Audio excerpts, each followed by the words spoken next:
बिस्मिल्लाहिर्रहमानिर्रहीम। Welcome to medical world by a. आज हमारा टॉपिक है इंट्रा यूट्राइन ग्रोथ रिटार्डेशन, जिसे हम IUGR भी कहते हैं शॉर्ट फॉर्म में। इसमें देखते हैं कि इंट्रा यूट्राइन ग्रोथ रिस्ट्रक्शन या रिटार्डेशन। रिस्ट्रक्शन से पता चलता है कि ग्रोथ जो है उसको रोक देना या उसकी ग्रोथ जो है बच्चे की बहुत कम होना माँ के पेट में प्रेगनेंसी के दौरान।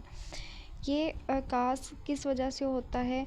ये अगर मदर की तरफ से न्यूट्रिशंस नहीं बच्चे को मिल रहे अच्छी तरह, या ऑक्सीजन अच्छी तरह नहीं मिल रही फीटस को, उस वजह से IUGR होने के चांसेस होते हैं।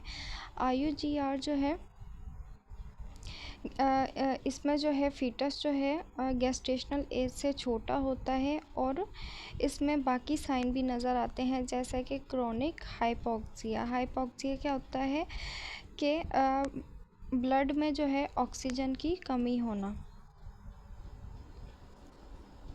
जैसे ये देख सकते हैं, हेल्दी बेबी है लेकिन ये जो है ये वीक है।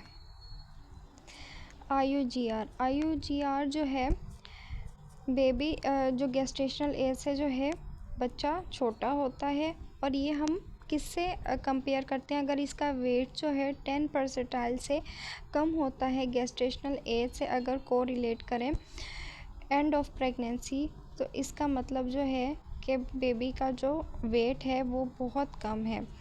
IUGR जो है 28 वीक्स ऑफ गेस्टेशन के बाद देखते हैं, जब बच्चा जो है बड़ा हो जाता है, जब उसका वेट देखते हैं। नॉर्मल नंबर ऑफ सेल्स होते हैं, लेकिन सेल का जो साइज़ होता है वो कम हो जाता है फीटस का, जिसकी वजह से उसकी ग्रोथ अच्छी तरह नहीं होती।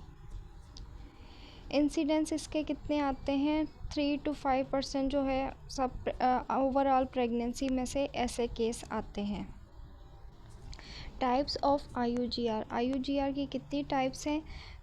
2 टाइप्स हैं, सिमेट्रिकल IUGR, एसिमेट्रिकल IUGR।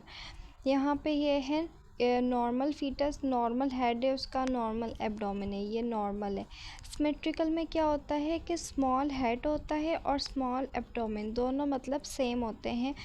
लेकिन एसिमेट्रिकल में नॉर्मल हेड होता है और स्मॉल एब्डोमेन होता है। जब उसकी मेजरमेंट्स लेते हैं उससे पता चलता है कि IUGR की कौन सी टाइप है, सिमेट्रिकल या asymmetrical.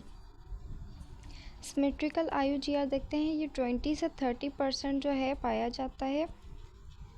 Beginning of the second trimester हम देखते हैं, अर्ली ऑनसेट जब हम अल्ट्रासाउंड फाइंडिंग करते हैं तब हम स्कैन के दौरान देखते हैं सेकेंड ट्राइमेस्टर के स्टार्ट में कि बच्चे की जो ग्रोथ है उसमें कोई रुकावट आ रही है। पैथोलॉजिकल अगर इसमें देखा जाए तो ये कम कर देता है नंबर ऑफ़ सेल जो है फीटस में। सिमेट्रिकल में नंबर ऑफ़ सेल जो है वो कम हो जाते हैं, जिसकी वजह से ओवरऑल जो ग्रोथ है वो रुक जाती है। सिमेट्रिकल IUGR काजेस क्या है? सिमेट्रिकल IUGR के क्रोमोसोमल डिसऑर्डर हो सकता है, कंजेनिटल मेलफॉर्मेशन, इंट्रायूट्राइन कोई इन्फेक्शन हो सकता है। जब सारे पैरामीटर्स हम लेते हैं, हेड और एब्डोमेन सर्कमफ्रेंस जो है और वेट जो है, अगर 10 percentile of for gestational age से कम आता है तो इसका मतलब है कि सिमेट्रिकल IUGR है। अब देखते हैं एसिमेट्रिकल IUGR क्या है। ये 70 से 80% जो है वो पाया जाता है। ये लेट ऑनसेट स्कैनिंग के दौरान हम देखते हैं, सेकंड और थर्ड ट्राइमेस्टर में। इसमें हम देखते हैं कि ये किस वजह से होता है, जिसमें मदर से जो है न्यूट्रिशन जो है वो अच्छी तरह नहीं मिल रहे प्लेसेंटा के ज़रिए, जिसे हम यूट्रो प्लेसेंटल इनसफिशिएंसी भी कहते हैं।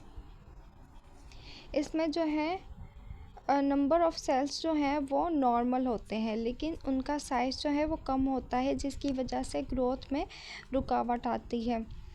ये किसी मैटरनल डिज़ीज़ की वजह से, कोई मदर को डिज़ीज़ हो जैसे कि हाइपरटेंशन, BP हाई होना, या रीनल डिज़ीज़ की वजह से ये हो सकता है। जैसे कि ये देख सकते हैं एसिमेट्रिकल में ये हेड जो है ये नॉर्मल है, लेकिन एब्डोमिनल सर्कमफ्रेंस जो है वो छोटा है। एसिमेट्रिकल IUGR में जो है लिवर साइज जो है वो कम हो जाता है।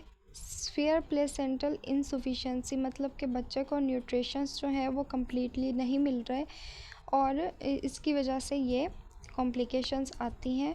हेड ग्रोथ जो है वो भी इफ़ेक्ट हो सकती है काफ़ी केसेस में, लेकिन IUGR जो है वो किसकी तरफ लीड करता है, किसकी तरफ जाता है, क्रोनिक हाइपोक्सिया की तरफ, मतलब कि ब्लड में ऑक्सीजन की कमी हो जाना।